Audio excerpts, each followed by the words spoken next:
Bonjour à toutes et à tous. Heureux de vous retrouver pour une nouvelle semaine de Smart Impact, l'émission de la transformation environnementale et sociétale de notre économie. Et voici le sommaire. Mon invité, c'est Quentin Sagnier, le cofondateur de Genesis, la première agence mondiale de notation de la santé écologique des sols et de l'impact environnemental des approvisionnements agricoles. Notre débat, il porte sur le plan vélo. Le gouvernement a annoncé un investissement de 2 milliards d'euros d'ici 2027. On verra si c'est vraiment un changement de dimension et puis comment utiliser cette manne financière. Enfin, dans notre rubrique Smart Ideas, la start-up du jour s'appelle Vertuo, avec des solutions pour végétaliser nos villes durablement et surtout sans arrosage. Voilà pour les titres, on a 30 minutes pour les développer. C'est parti.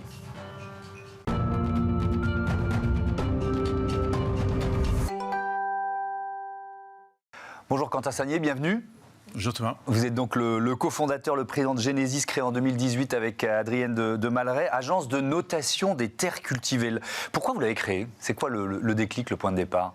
C'est l'état de l'environnement et l'impact de l'agriculture. L'agriculture, c'est l'activité dans le monde qui a le plus d'impact sur l'environnement. Ouais. Et en fait, il n'y a pas d'outil pour mesurer l'impact de cette activité, mais ferme par ferme, parcelle par parcelle. Et finalement, comme c'est des chaînes de valeur très longues, avec des agriculteurs par centaines, par milliers, par millions, et puis peu d'industriels et des chaînes de production. Hein. On vend du blé à une coopérative qui vend à un meunier qui fabrique de la farine. C'est très fractionné d'une certaine façon. Ouais. Donc finalement, la connaissance de cet impact-là n'existe pas à aucun moment de la chaîne.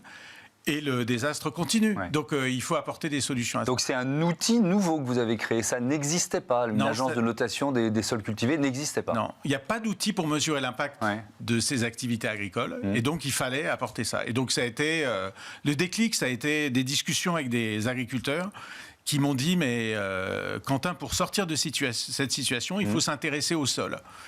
Et je me suis dit, il va falloir utiliser en fait une mesure du sol, comme on fait de la mesure de notre sang, on fait des prises de sang, on va faire des prises de sol pour évaluer l'état de santé dans lequel se trouvent les sols qui sont utilisés pour les approvisionnements. Et dès lors qu'on va prendre en compte le sol et son état de santé, on peut changer la façon dont les gens raisonnent en fait.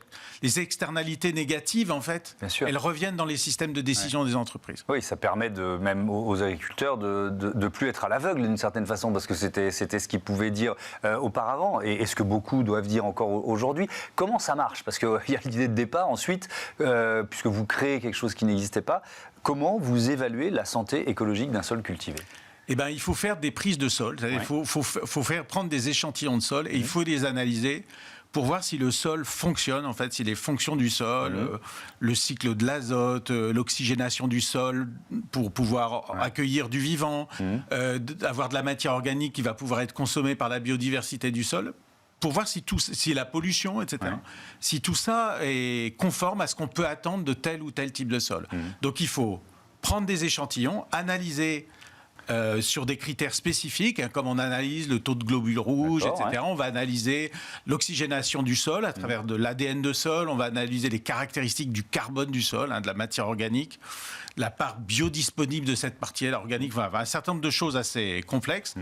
La pollution du sol, on va mesurer tous ces indicateurs et puis après ce qu'on doit faire, c'est transformer cette mesure en une valeur normalisée pour apprécier si cette valeur elle est conforme à ce qu'on peut attendre de ce type de sol. Oui, pour comparer deux fermes qui peuvent être mitoyennes ou de régions, etc. Alors, pour, dans un premier temps, savoir si ce sol-là est en bonne ou en mauvaise santé, c'est-à-dire comme, quand on prend votre rythme cardiaque, le vôtre, il est peut-être à 80, celui d'un bébé, il est à 130, mais un bébé à 130, c'est tout à fait normal, Et pour un sol sableux, les valeurs qu'on attend sont différentes des valeurs de sol argileux. Et donc, pour pouvoir faire poser un diagnostic, il faut être capable de créer ces références-là. Et la deuxième chose, c'est comme vous le dites, pour pouvoir comparer, il faut aussi pouvoir faire ça. Peut-être pouvoir dire, cette ferme-là, qui a tel type de sol, telle autre ferme située 5000 km plus loin, qui a tel autre type de sol dans tel ou tel contexte, est-ce qu'elles sont en bonne santé? Et en fait, mes problèmes, en tant qu'agriculteur, mais aussi en tant qu'industriel dans mes approvisionnements, ils se situent où? Ils se situent ici en France, dans mes approvisionnements, en Roumanie, où j'ai d'autres approvisionnements, au Brésil, où j'ai d'autres approches, etc. Ça prend combien de temps entre, comme vous dites, les prises de sol, ces prélèvements, et les résultats? C'est très long, parce que les rythmes agricoles sont longs parfois. Alors, donc... C'est quelques semaines. Hein. Quelques semaines, c'est pas énorme. C'est 6 à 8 semaines. D'accord. Après, dans notre modèle, il y a cette prise de sol, ces analyses, etc. Mais il y a énormément de data. Il y a énormément de data pour tous ces systèmes qui vont permettre de normaliser la valeur. Mais après aussi, on va relier ces données mesurées à des pratiques agricoles pour pouvoir comprendre pourquoi on est dans cette situation-là. De même qu'on le fait en santé humaine. Ouais. On a un problème de fer dans le sang ou on a un problème on va pouvoir le traiter, quoi. Voilà, on va le traiter et ça de deux façons, en apportant des remèdes, mais d'abord en essayant de comprendre pourquoi on est dans cette situation-là. Et en fait, donc... pardon de vous interrompre, vous donnez une sorte... Ça permet de définir une feuille de route, en quelque sorte, pour l'exploitation, c'est ça? Exactement. C'est de pouvoir dire, au-delà de mon état que je constate, comment je peux améliorer cet état, c'est-à-dire quelles sont les pratiques que je dois changer, quels sont les problèmes que j'ai et quelles sont les pratiques que je dois changer. Et quand vous analysez des centaines ou des milliers de parcelles, eh ben vous avez tout l'éventail des possibles, le pire et le meilleur aussi. Et donc le meilleur, ce sont des voies, des indications sur les voies à suivre possibles pour s'améliorer. Oui, et les bonnes pratiques. Comment vous avez été accueillis? Parce qu'il y a, vous nous l'avez dit, il y a des agriculteurs qui sont en demande, mais il y en a d'autres qui ont dû vous voir arriver comme, je sais pas, un chien dans un jeu de quilles, quoi. Vous voyez, comment vous avez été accueillis? Alors, d'abord, nos clients, c'est des industriels, c'est des coopératives, c'est des grandes organisations qui font appel aux agriculteurs. Donc, les agriculteurs qu'on va voir, c'est des agriculteurs que ces entreprises nous demandent d'aller voir, et donc on doit les convaincre de travailler avec nous, d'accepter qu'on fasse des prélèvements, etc. Oui, il y a une sorte d'effet domino des impératifs environnementaux. Exactement. Et 100% des agriculteurs acceptent. Parce que l'agriculteur, pour lui, sa terre, c'est son premier actif, que dans les conditions actuelles, les situations climatiques, voilà, on a un mois de pluie, un mois de chaleur, etc. Il sait qu'il doit s'adapter, il sait qu'il y a des choses qu'il fait qui peuvent avoir à changer. Il y a des questions, alors il y a ces questions environnementales qui sont centrales, il y a aussi les questions du rendement. Est-ce que ça permet d'avoir un meilleur rendement ou est-ce qu'au contraire, parfois on est obligé de prendre des décisions qui vont rendre la terre moins fertile? Alors, productive, quoi. Ouais, mais la question du rendement, c'est une très bonne question parce qu'il faut que la terre produise, on doit se nourrir et pas uniquement s'habiller. Enfin, tout ça vient de la terre.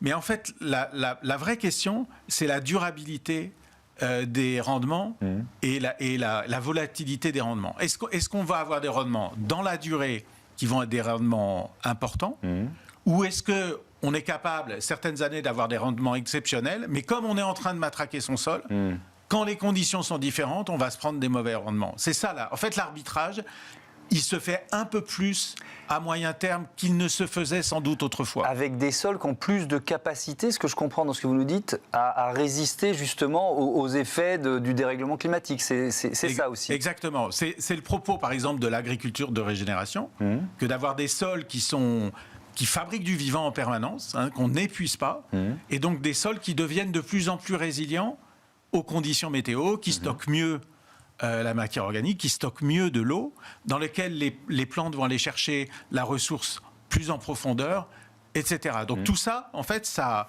permet au sol et aux exploitations agricoles de mieux résister. Est-ce que ça part aussi d'un aiguillon réglementaire, soit français, soit européen? C'est-à-dire que vos clients qui sont l'industrie agroalimentaire, des collectivités, est-ce qu'ils se sont dit, oulala, il y a la réglementation qui est en train de changer, il faut qu'on se mette aux normes, quoi?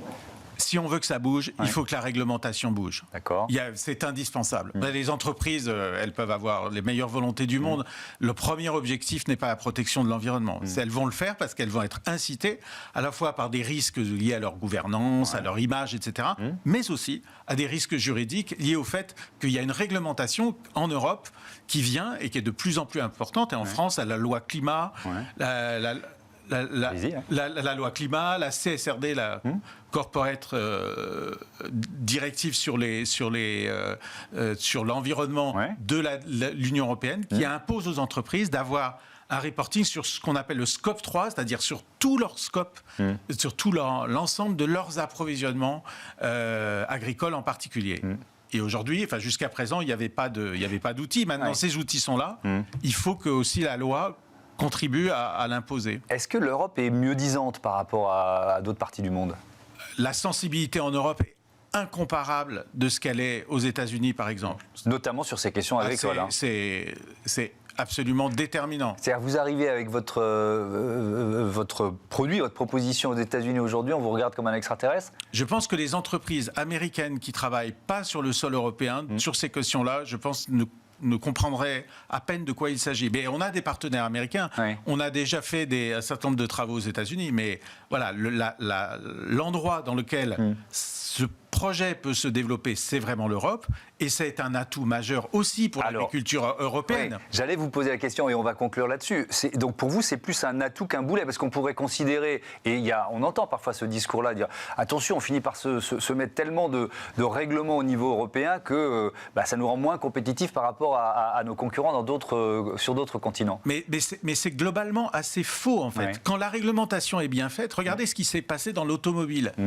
Les mieux-disants en matière de réglementation, c'était les Allemands. Ils ont été les plus durs en matière de réglementation automobile. Ce sont les leaders, ils ont été très longtemps, en tout cas les leaders du marché mondial de l'automobile. Grâce aussi à leur capacité à créer un certain nombre de contraintes positives qui assurent la sécurité des voitures, parfois sans respecter leurs propres règles, mais ça, c'est un autre... C'était ce à quoi je pensais. J'ai vu ça dans votre mais ça, c'est un autre débat. Effectivement, merci beaucoup Quentin Sagnier et à bientôt sur Bismart. On passe à notre débat, on va parler du plan vélo.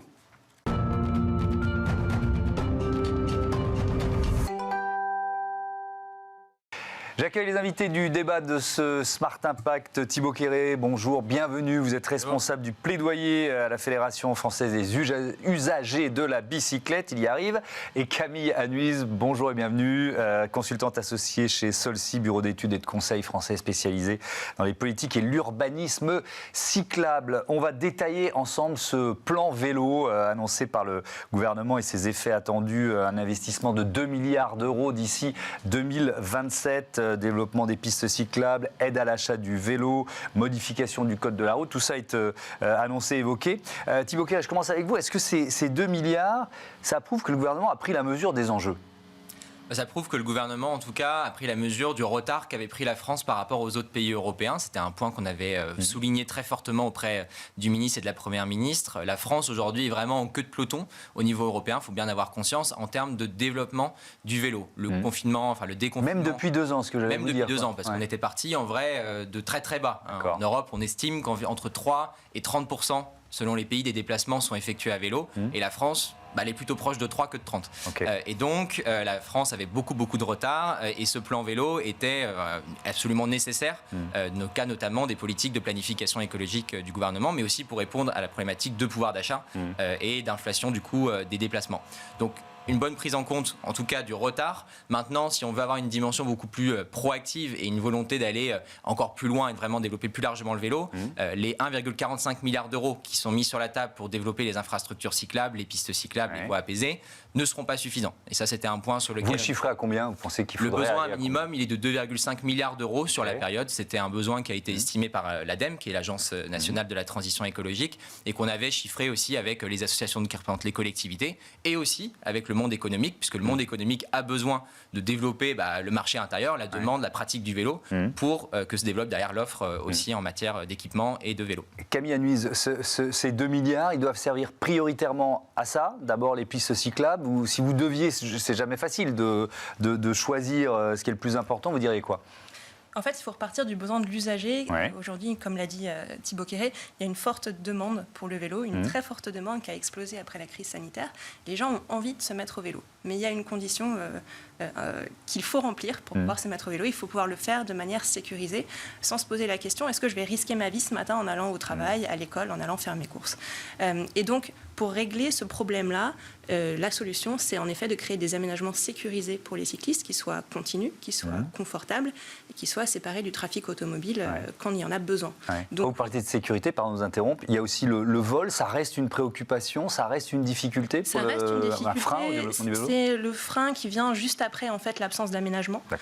Donc il est secondaire. Vraiment, la priorité doit être mise sur les aménagements cyclables. Donc 2 milliards d'euros d'ici 2027. Est-ce que vous craignez un saupoudrage ? Parce qu'on se dit c'est une somme importante. Maintenant, toutes les annonces gouvernementales sont chiffrées en milliards. Est-ce que vous craignez un saupoudrage ? Un petit peu, oui, parce que on le voit sur le terrain avec les collectivités qu'on accompagne dans la mise en œuvre de leur politique cyclable. En fait, les financements de l'État peuvent avoir un effet levier important, mais aujourd'hui, on a des plafonds, notamment par exemple dans les zones urbaines qui sont très densément peuplées, où il y a cette demande très très forte de la part des habitants et des habitantes, où le plan vélo prévoit par exemple un plafond de 15% de financement de l'État. Et ces 15% plafonnés ne vont pas suffire à créer un effet levier assez important pour créer plein d'infrastructures partout et pour répondre rapidement à la demande. Et aujourd'hui, on a vraiment besoin d'avoir cette aide de l'État qui accompagne les collectivités pour développer un réseau rapidement, puisqu'on a beaucoup de retard à rattraper. Ouais. Thibaut Quéré, sur la formation, l'éducation, vous parlez du savoir rouler à vélo. Alors, qu'est-ce qu'il y a derrière ça? Parce que ça ne suffit pas de savoir pédaler. Évidemment, c'est une évidence, mais on va le détailler. Ça veut dire quoi? Il n'y a pas de formation aujourd'hui, pas suffisamment de formation aujourd'hui. Qu'est-ce qu'on peut en dire? Il faut bien prendre conscience de l'enjeu qu'est l'éducation. Nous, quand on est arrivé devant le gouvernement par rapport à ce plan vélo, pour nous, il y avait 3 axes prioritaires. Investir, donc ça, on en a déjà parlé, avec des niveaux d'investissement très importants pour sécuriser les trajets. Vous dites qu'il en manque, mais il en manque. Animer sur le territoire, on a besoin de collectivités qui ont les moyens de leur action et on a besoin ça, on en reparlera un peu plus tard. L'association d'usagers que nous représente, et puis il y a la dimension éduquée qui est extrêmement importante. Aujourd'hui en France, on a beaucoup de personnes qui ne savent pas faire du vélo, même adultes qui soit le disent et le verbalisent ou soit ne disent pas vraiment. Où ils pensent savoir faire du vélo, mais ils ne savent pas vraiment le faire en ville, dans un environnement avec... Ils ne sont pas suffisamment en confiance et en capacité pour réellement prendre plaisir à faire du vélo et derrière changer leur pratique au quotidien, s'il y a une infrastructure sécurisée qui est existante. Et donc, on a besoin de renforcer très clairement le volet de l'éducation, et ça part notamment par les politiques éducatives dès le plus jeune âge, puisque c'est là qu'on peut saisir les gens beaucoup plus facilement quand ils sont à l'école. Donc, le dispositif de savoir rouler à vélo, il existe en effet, et ça fait depuis 2018 qu'il est promis par le gouvernement.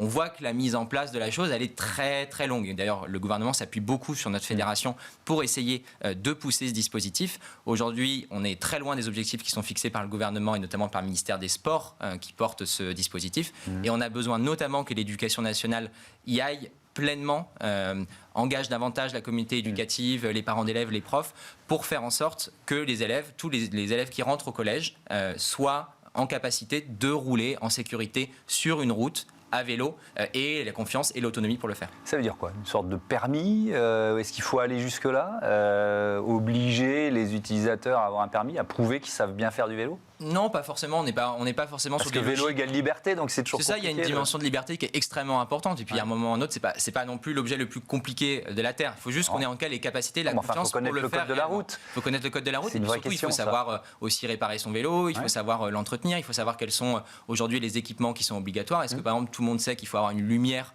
sur son vélo? C'est un équipement qui est obligatoire. Donc, c'est aussi toutes ces choses-là qui sont importantes. Et derrière, rouler à vélo, c'est aussi savoir s'orienter, connaître la géographie, savoir interagir avec les autres usagers de la route, et ça c'est des choses qui s'apprennent, et quand on a perdu le vélo en France, on n'en fait quasiment plus. Quand on a perdu ce savoir-là, évidemment il se transmet moins de génération en génération. Alors on va parler effectivement de la connexion entre l'État et les collectivités locales. Camille Anuise, il y a certains projets d'infrastructure qui nécessitent forcément l'aide de l'État, c'est ce qu'on peut dire. Il y a des communes qui sont incapables de les assumer seules.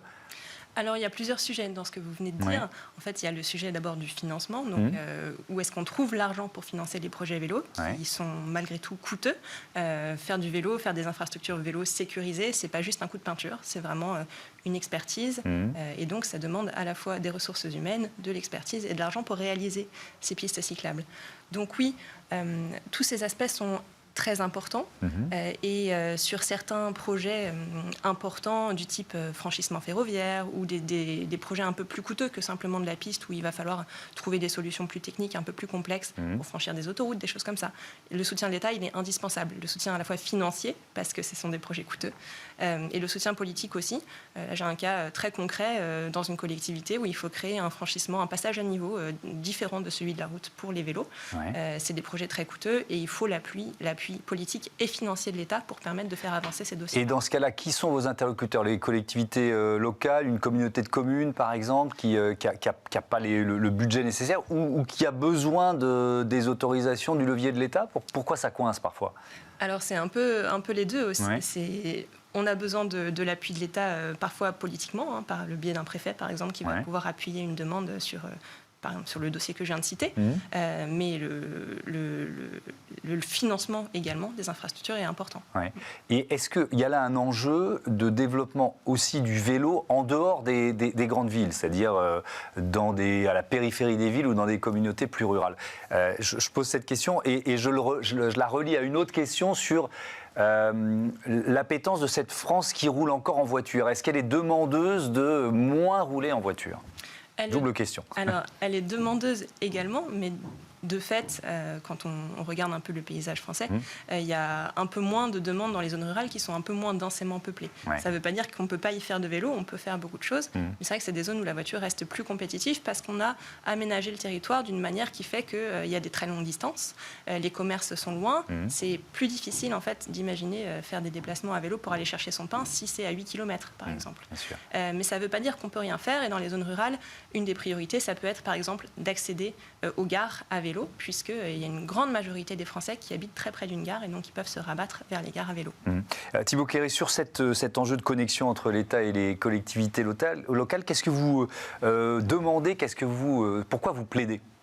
Nous, on plaide aussi parce qu'il y a un troisième acteur qui est un peu oublié dans ce diptyque, c'est les usagers, et notamment leur représentation au sein d'associations que nous, on représente. On en a plus de 500 en France, et notamment beaucoup qui se développent en territoires ruraux. Et donc, on a besoin vraiment de créer ce triptyque à l'échelle des territoires, des usagers qui sont là pour concrètement apporter une expertise qui ne coûte pas en plus d'argent à la collectivité réellement, mais qui est celle de l'expertise du quotidien. Moi, je sais qu'à l'angle de ma rue, c'est dangereux de faire du vélo. Je sais qu'à tel endroit, le trottoir, il peut être dangereux, et je signale à la collectivité ce qu'il faut faire. Et donc, vraiment, cette expertise, elle existe. Elle n'est pas forcément connue de tout le monde, mais elle existe. Et on a besoin, nous les usagers, d'être très largement associés à la décision avec les collectivités qui bénéficient de l'expertise, notamment des bureaux d'études, mais aussi d'une expertise interne, et de l'État qui vient là en planification, dans une logique d'accompagnement, de financement, parce que l'État a des objectifs nationaux en matière de pollution de l'air, de transition écologique, et a besoin d'accompagner et de faire en sorte que sur le terrain, ça s'anime, pour que derrière, ce ne soit pas juste des promesses au niveau national qui ne soient jamais suivies d'effets à l'échelle locale. Vous demandiez un programme d'accompagnement des territoires pilotes doté d'un financement de 500 millions sur 5 ans. Est-ce que ça, c'est dans le plan vélo ou pas? Alors, ça n'a pas été arbitré finalement de cette manière-là, mais en tout cas, l'appel à territoire a été lancé la semaine dernière. Il est doté de 100 millions d'euros sur les 5 années qui viennent, et il est mis dans une logique expérimentale. Donc, l'État va expérimenter un accompagnement sur plusieurs années des collectivités, qui était une demande très forte de la part des collectivités, qu'on soutenait, nous, en tant que représentants des usagers, parce qu'un accompagnement spécifique sur une infrastructure, un franchissement, c'est très bien, et ça permet vraiment de faire un effet de levier, et c'est là où l'État est extrêmement pertinent, mais accompagner aussi les collectivités sur le long terme pour déployer un vrai plan vélo avec des lignes structurantes, avec aussi des plans d'apaisement de l'espace public, mettre en place du stationnement. Tout ça, c'est coûteux en ingénierie et c'est coûteux en investissement, et l'État est aussi extrêmement pertinent à venir accompagner, notamment soit les grosses métropoles qui mettent en place des réseaux express vélo, mais là-dessus, l'État, aujourd'hui, ne veut pas forcément se mouiller trop sur ce sujet, ou alors d'accompagner des territoires plus petits, des communautés d'agglomération, des communautés de communes, pour les aider à un peu lancer cette première dynamique autour du vélo, et c'est ce qu'aujourd'hui représente cet appel à territoire. Merci beaucoup à tous les deux, et à bientôt sur Bismart. On passe à notre rubrique Start-up, on végétalise.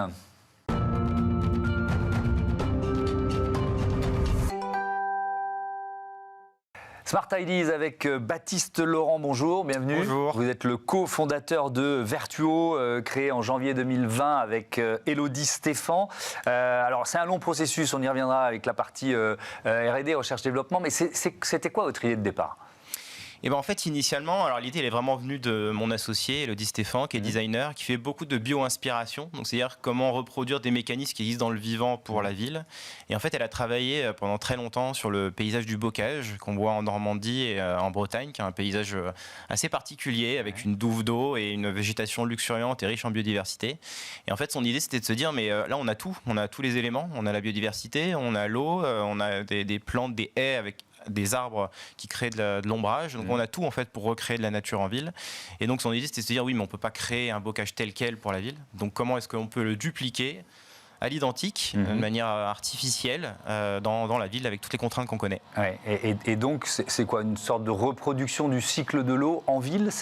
Voilà. C'est ça le défi? Ça, c'est vraiment notre fil rouge, exactement. Donc, c'est-à-dire que notre techno qu'on a breveté, donc partant vraiment de cette inspiration naturelle qui a été portée par Élodie Stéphan, on est arrivé sur ce produit qui a été breveté, qui reproduit le cycle de l'eau. Donc, c'est-à-dire qu'on a des modules, un peu comme des Lego, mais vraiment à l'échelle de la ville. Donc, on parle vraiment de choses à l'échelle du mètre cube, quoi, donc assez grosses, qui vont contenir 3 parties. Une nappe phréatique artificielle qui va collecter les eaux pluviales dans la ville, donc qui ruissellent sur les routes, sur les toitures.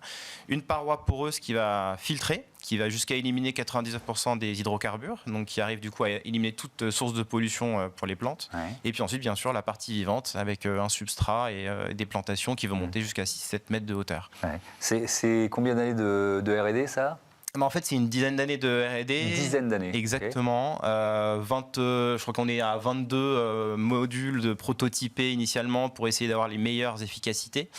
Parce qu'en fait, on traite vraiment plusieurs sujets. Il y a l'hydraulique, c'est dimensionné selon les pluies qui vont tomber dans la ville. Donc, on voit bien que déjà en plus les pluies évoluent et que la pluie qui tombe à Paris n'est pas la même qu'à Marseille, par exemple.